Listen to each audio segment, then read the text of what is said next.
this month as an opportunity to really talk about what it is that we do at the Inner Truth Project and what these people look like, but as an opportunity to really understand what it is to reach out and get help and how we're all very different. So that was really the impetus behind having these individual interviews. And so anytime somebody is willing to kind of follow my lead in that and show their face and use their voice and speak out, I'm incredibly honored, because it took me a very long time to be able to do this, and now I'm pretty comfortable with it.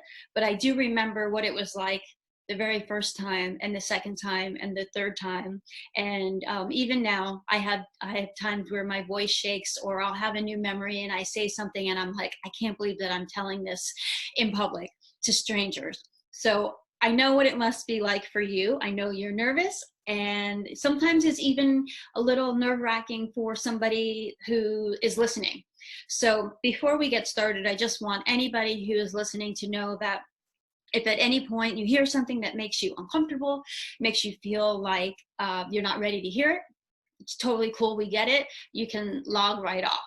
But I also want you to think about the things that you're hearing, and even if they are different than things that you're familiar with, think about the emotions that are coming up, think about where they're coming up for you in your body, and make notes of that for yourself. Because even though stories and answers and details are different, a lot of us are all still connected very much by the thread of the emotion of sexual trauma. And so sometimes hearing somebody else can awaken something in us, and that's really a valuable tool. So all of that being said, I want to introduce Yolanda, Yolie. You prefer Yolie, right? Yes. Yeah, Yolie. And Yolie, I'm going to basically let you introduce yourself. But again, I'm just honored that you're willing to do this. You were one of the first people that said, I will do this. And I have to say, I was actually very, very shocked that you said yes. But I'm never, I never am not amazed by the resilience and strength of the people that we work with, because sometimes people will sit in our groups for a long period of time and say nothing, and then they come out with these most brilliant statements, or sometimes they don't talk at all and they end up being the ones that have the most insight. And so you know, you haven't shared a whole lot with the group or over the time that you've been in the Inner Truth Project, but here you are, willing to share. So let's get started. So thank you. You're welcome. First, I just want to ask you, how are you doing being at home and dealing with COVID? Well, it's kind of hard because I'm used to going out, like going to the movies or going out to eat, but now you can't because you can find it in, so it's kind of hard and kind of tough. About a month ago, I was laid off, so because I was in the hotel industry, so they laid us out because it was not that much of work to be done. So, and then found for another job and I got it, so I'm working there now. So, it's kind of tough, but I'm surviving. Yeah, yeah. So when you lost your job and then you started the new job, was there how much time was in between that? Um, let's see, it was March 19th, and then I think I'm supposed to start it that Monday or that Tuesday, but they pushed it back into April. So I started April 13th, which was last Monday. So like a month you weren't working. Yes. Okay. So how old are you? Do you mind sharing? I'll be 50 in June. 50. Mm-hmm. Okay, awesome. Big birthday coming up. Well, hopefully we'll be able to see you in person to celebrate. And Okay. maybe, Yeah. so as a 50-year-old woman, having that time in between jobs, what did you do with your downtime? Did you get to a place where you were anxious that you weren't going to get another job? Were you pretty confident that you were going to be working pretty soon? I was kind of in a nervous wreck because I'm like, okay, I got bills, I got this, I got that, but then I had to actually I started walking around the neighborhood and I had to start talking to myself. I'm like, okay, Yolanda, you could do this. Just start going on the internet and start looking for jobs, start putting out application. If they call you, they call you. If not, oh well. So it was hard, but it was nerve wracking as well. Because we just got a new house, so it was like, okay, mortgage. Okay, I gotta pay the mortgage. So, and it worked out. So Well, the reason that I ask is because, knowing that you have a history of sexual trauma, hmm myself and a lot of the people that, we know, sometimes when something goes wrong, we tend to think about everything in our past that has gone wrong hmm and all the worst case scenarios. It's really hard to be one of those people who says, okay, something bad has happened. I lost my job, but let's look on the bright side. I'm grateful for X, Y, and Z, or I know this is short term, or, any of those affirmations and self affirming talk. And it's, for me, anyways, it's hard to go to that positive place because I have more of a time frame of bad, bad, bad, bad, negative, negative. So yeah. how did you get to a point where in just a short amount of time in that month that you weren't working that you were able to put yourself in a positive mind frame? Well, for me, I've been like you said, I was in like from boom, bam, bam. Ever since what 1993, I was in a domestic violence situation. So I had to learn how to pick myself. I'm like, okay, what did I do wrong to be in that situation? But then I said, okay, let me think like this. What would God do? Would God give up or would he keep going? For me, I said, okay, I know I'm not God, but I'm trying to be like him, trying to not really be like him, but trying to get more ways like him, trying to get more faith and stuff like that. So for me, I had to turn myself over to God and say, okay, God, I'm putting it into your hand. If it's meant for me to get another job, I get another job. It's time for me to be positive. This is my way to go out and tell somebody, this is how I survived. This is how I did it. I'm not saying it worked for you, but it worked for me. That's why I started walking around the neighborhood, walking to the mailbox, just to get myself together.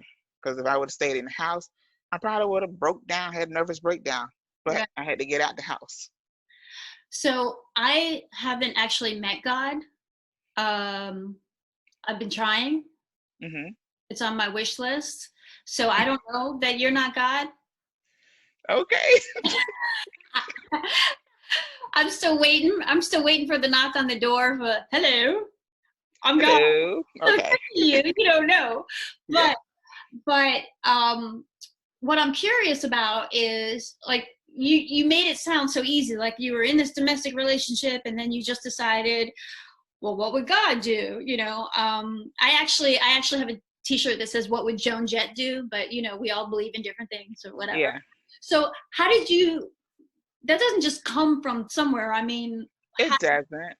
It really doesn't. It's just that I guess because I've been through so much since childhood up until my how old was I? I was 22 when I was in that domestic violence. So it was like 22, 23.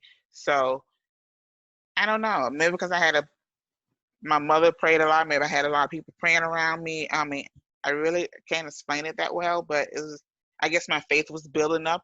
But I also had doubts. I mean, you also have doubts. You have voices coming in your head saying, okay, you're not doing this. You're not going to do this. But then you have to learn how to shut that voice out. If you can't shut that voice out, then you'll be in depressed mode, or you'll be in a suicidal mode, or you'll be in a way that you can't talk to nobody. You get angry all the time for no reason. But I was angry a lot. I'm not going to say I wasn't, because I was. I mean, that's why I came to y'all, because I was getting tired of being that angry person. Because well, once I was that angry person, I couldn't get along with we're going nobody. to get to that. We're going to get to that. But Okay. so I have a different view. I mean, it's your life. I wasn't there. Okay. I don't know. But I I almost wonder if, looking back on it, for you, you're thinking that it was your faith. And obviously you have this like inner resilience, which I definitely see in you. And I know that about all of the survivors that I personally know, like tough as nails. But I almost feel like we get to this point where we are so tired of being in pain. Yeah.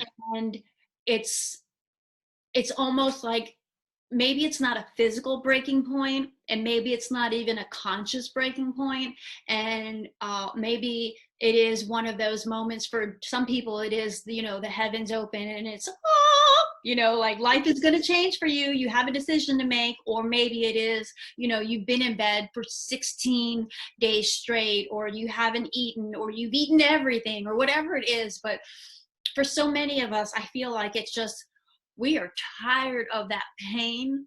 And there's just that little voice, I know for myself, where it was like, you know what? I deserve more. Hmm. And there's something that pushes you or me or somebody else to make that choice. And for you, it was your faith to say, I'm going to do this because I deserve it. And then, to get the help that you needed to get out of that relationship. Yeah. And thank God that you did, because you wouldn't maybe be here today. But True. I really truly do think it's that, we get exhausted. And, in recovery, they call it hitting your bottom. And Hmm. I almost feel like emotionally we hit our bottom, and in your case, physical abuse, domestic abuse, you just can't take anymore. Yeah. Yeah. That's right. I No. mean, you still go through abuse.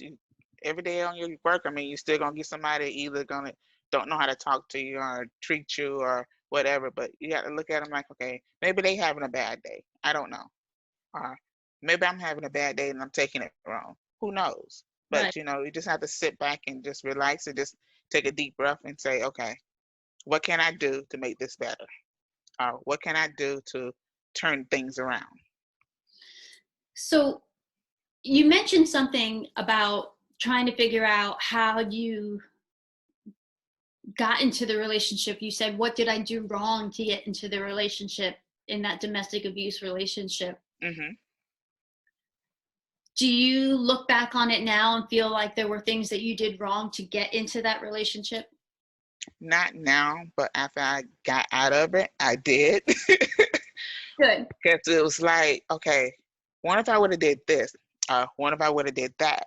But then I'm looking like it's not me, it was him. It needed something that he needed to work on, and he couldn't know, he didn't know how to work on it. Right. Um, and Right. he was taking it out on me. But it was like, okay, Yolanda, it wasn't you. Okay, you know it wasn't you. So get out of that. Because I didn't know if we were Yeah. going to have to address that or not. Because there's so many people. I mean, you're a beautiful 50-year-old woman. I mean, well, almost 50. Well, you can say 50. Yeah, I'm a big 50. Yeah, I mean, you're closer to than you are not. And Yeah.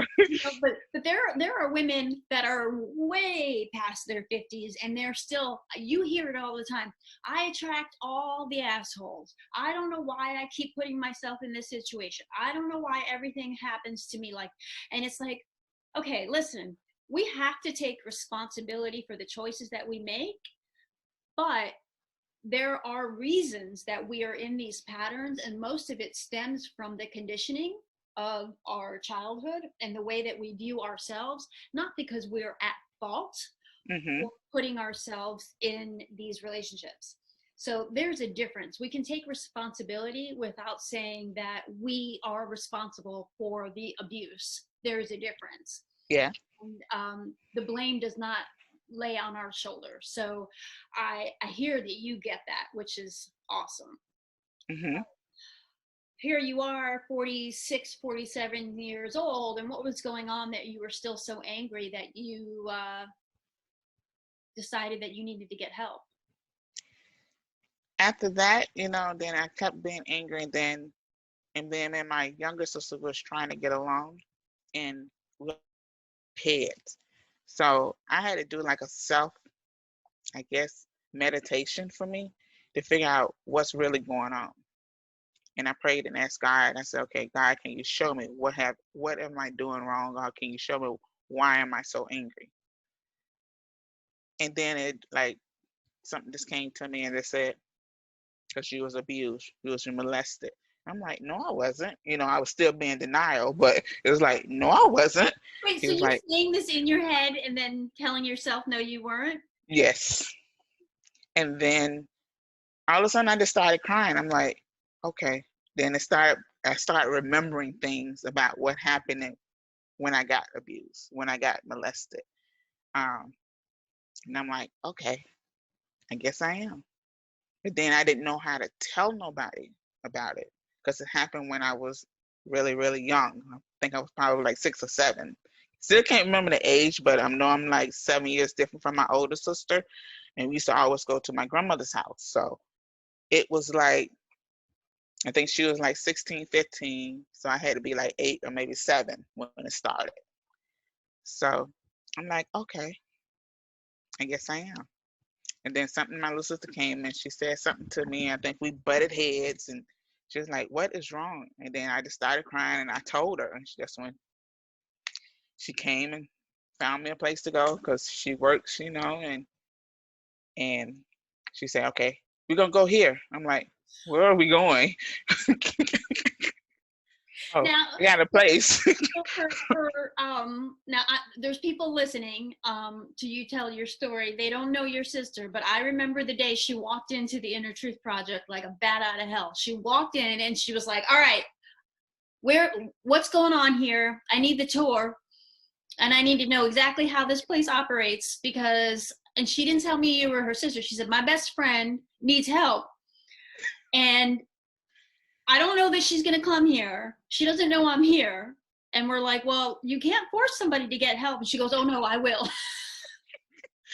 That's her. Yes, she will, because and she's the and baby of the family. right. And I was like, well, no, it doesn't work that way. If she's not ready, she's not ready. And she's like, "Oh, she's ready." And I was like, "Okay, maybe you need help." And she spent like an hour with me. And I followed up with her a couple times because she wanted to know exactly like what's the right way for me to give her the information. Should I bring it up in a conversation? Should I just send her the email? Should I give her the literature? So we were like plotting and planning how she was going to do it, and then all of a sudden you showed up, and I thought it was you because I recognized your name, but I wasn't 100% sure, and I didn't know if like how it all happened, if how she told you or she told you that she came. So I didn't want to say, "Oh, so your friend finally told you," So I pretended like I didn't know who you were, and it was very awkward.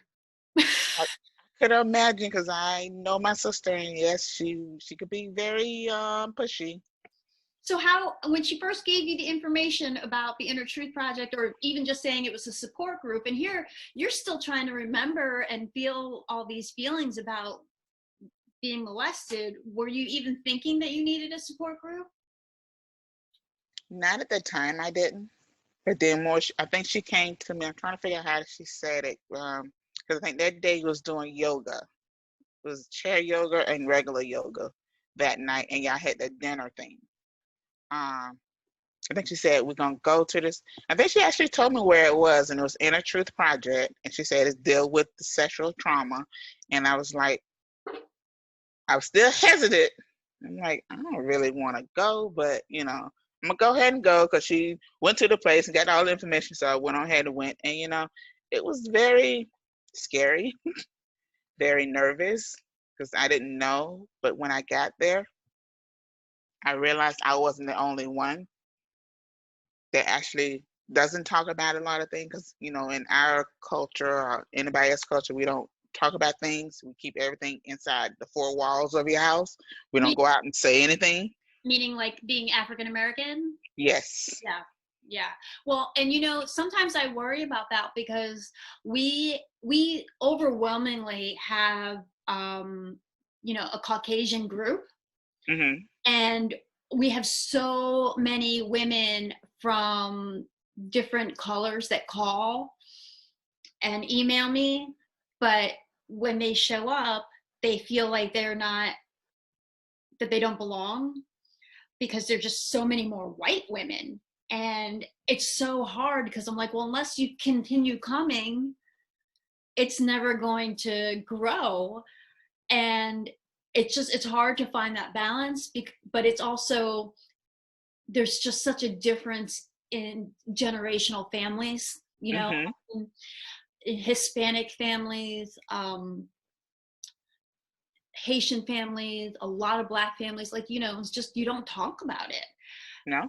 And anytime somebody steps into our space, it is like, it's so huge. It's such an honor, but it's really hard for them to keep coming, So Yeah. yeah, I mean, I get it as much as, this little Jewish white girl can get it, but I get it. Yeah. I mean, it was difficult. Um, but I kept coming. It was nice. Listen to everybody. Then it made me stronger, and I gave a couple of advices. Um, but I don't know. It was very scary the first time. What did you think was going to happen coming to a support group? Did you feel like you were going to have to do something or share something? But when I first came, I thought I would have to talk about the situation, or um, how can I say it?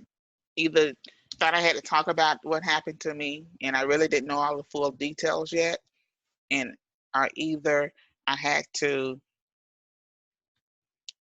be one-on-one with somebody, or it was. I mean, I didn't realize it was gonna be a group thing. I thought it was gonna be like a one-on-one, and I'm like, I'm not really want to talk to nobody right now because I don't know this person. So, um, but then I started to say, okay, it's a group thing. I said, okay, I can handle this, because it was more of a group thing than me being one-on-one. Like I said, I'm getting used to it now where I could actually come out and talk about it a little bit, but not as much. Because I don't want nobody to say, oh, you was abused or you was molested or give me a weird, funny looking Right. face or whatever. So it's like I keep everything to myself. Well, I think, we work really hard to create a zero judgment kind of environment. But if you walked in and said that you weren't raped or sexually abused, we'd be like, huh? That's true. What the hell are you doing here? This is not your group. That's true. But, I always get a kick. And I mean, in my weird, twisted way, I get a kick out of when people call and they say, I don't know if this group is going to be appropriate.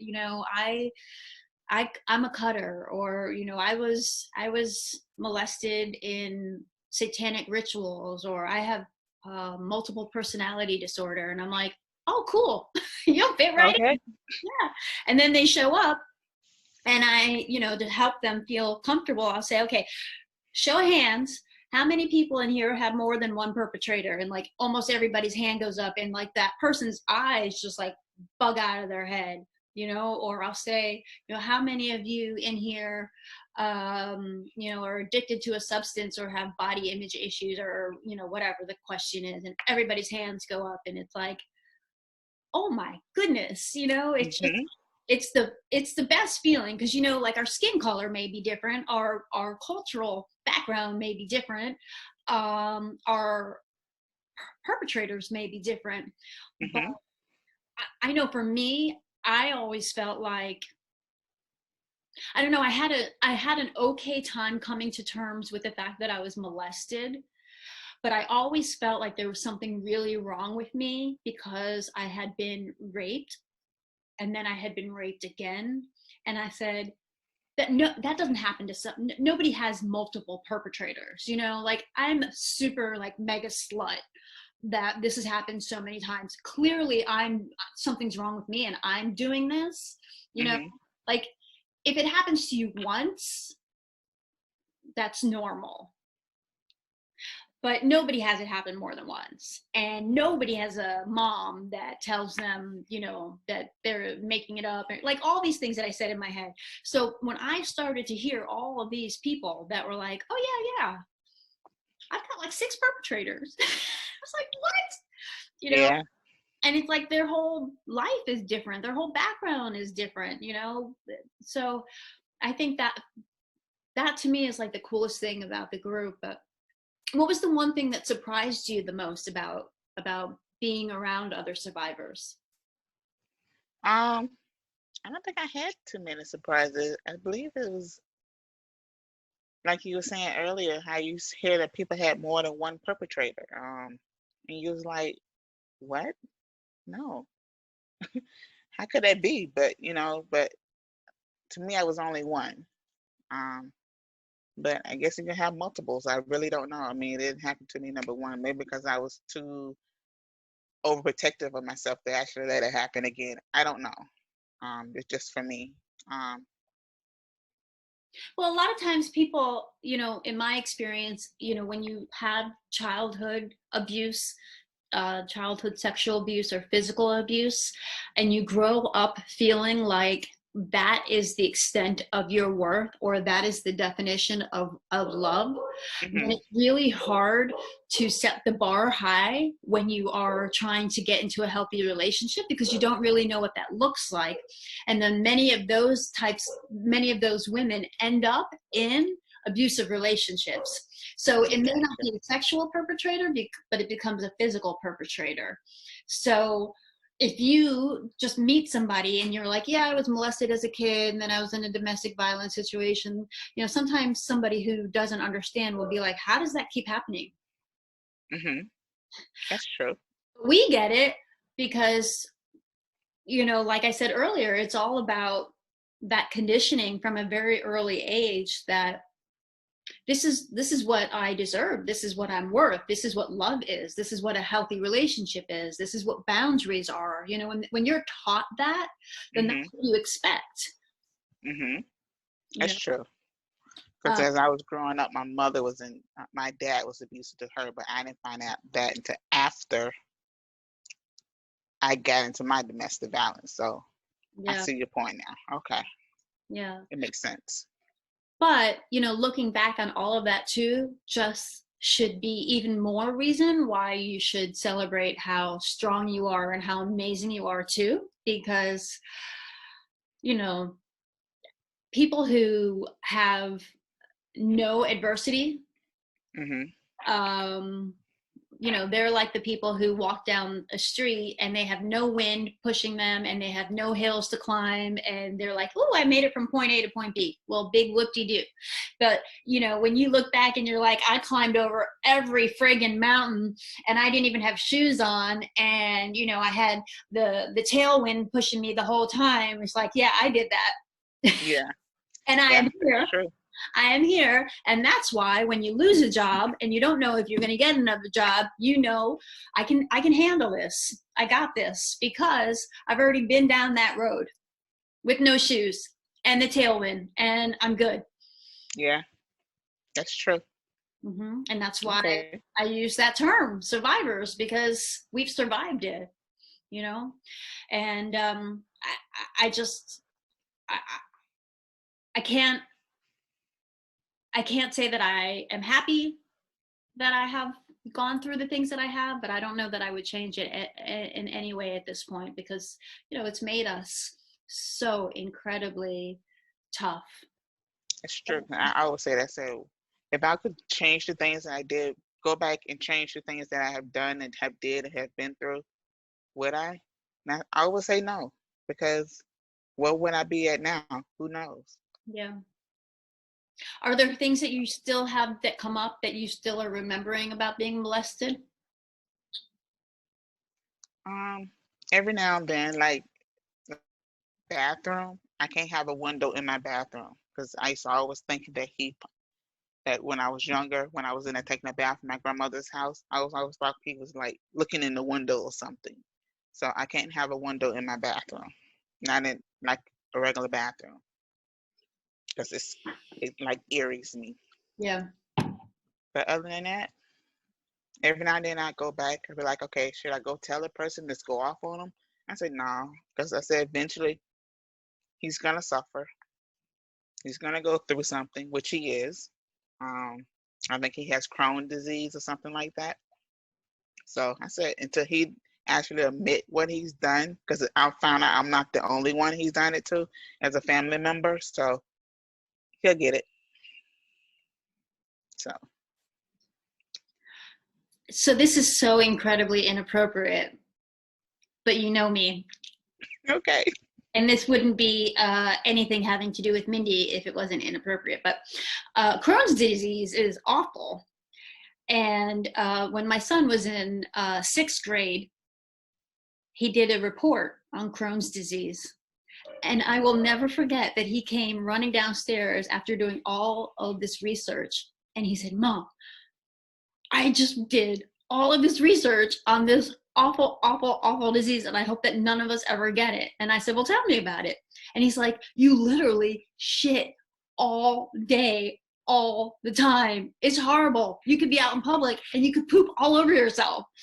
And I was like, I don't know that that's accurate, but like for the next 4 days, all we talked about was poop and poop accidents and Crohn's disease. And so when you just said that to me, I now have a vision of him, your perpetrator, Pooping everywhere. hopefully pooping all over himself. So he will get what he deserves. He will get the Oh poop. yeah. Hopefully. Wow. Yeah. Hopefully. Yeah. So, you know, like I said at the beginning, I wanted to do this so that people could see this is what we look like. We're all different types of people, and we're not ashamed to show our faces. And also, you know, I didn't say this in the beginning, but a lot of times people are also like, how do you do this all day long? And I always say, this is not depressing to me because I feel like every single person is a celebration. The fact that they are taking one more step, one more breath, one more day to heal, even on the hardest day, even when they want to go back to bed, even when they are in recovery and they pick up a drink and it's a step backwards. It's okay. It's still one more day that we're surviving. To me, that's a celebration. And even just talking to you is joyous. And so I love being able to see you smile. I love that you're sharing that and your strength with other people. So I want to ask you, if you know somebody is watching and they've never gone to a support group, they've never shared what's happened to them, they've never told a single soul, especially now during this time that we're in like extreme isolation, what would you say to somebody who feels like this is so depressing, I can't get help? What would you I say? would I would tell them yes, it could be depressing, but I can take you somewhere and they could like help you, realize that you're not the only one. Um, in that way, you don't really have to talk, but you can listen. But if you have something to say, you can say it. If not, I have a place where you go, and they actually help you get through step by step instead of you being in that one spot. That way, you won't feel angry all the time. And that way, you don't want to punch out everybody. Um, and that way, you could get through day by day. That's where you could go and tell somebody else about the situation, and you can tell them, "Okay, I know a place where you can go." And that way, everybody can start talking, and everybody can get along and have fun. And that way, it builds. It works by word of mouth to me. Like I say, in the Truth Project was the best thing that ever happened to me, really. Really? Yes. Oh my God, I didn't even pay you to say that. That's awesome. Oh, thank you. That's awesome. Thank you, thank you, thank you. Well, I wanted to give anybody who wanted to an opportunity, and I asked you first, so I know I'm not putting you on the spot, but if they wanted to ask you a question, if they wanted to share a comment, so if anybody wants to type right now, there's a chat box on the bottom, and you can go ahead and put in an information, a question to Yolie, and I don't know if she can see it, but I will definitely read it to her. So we have a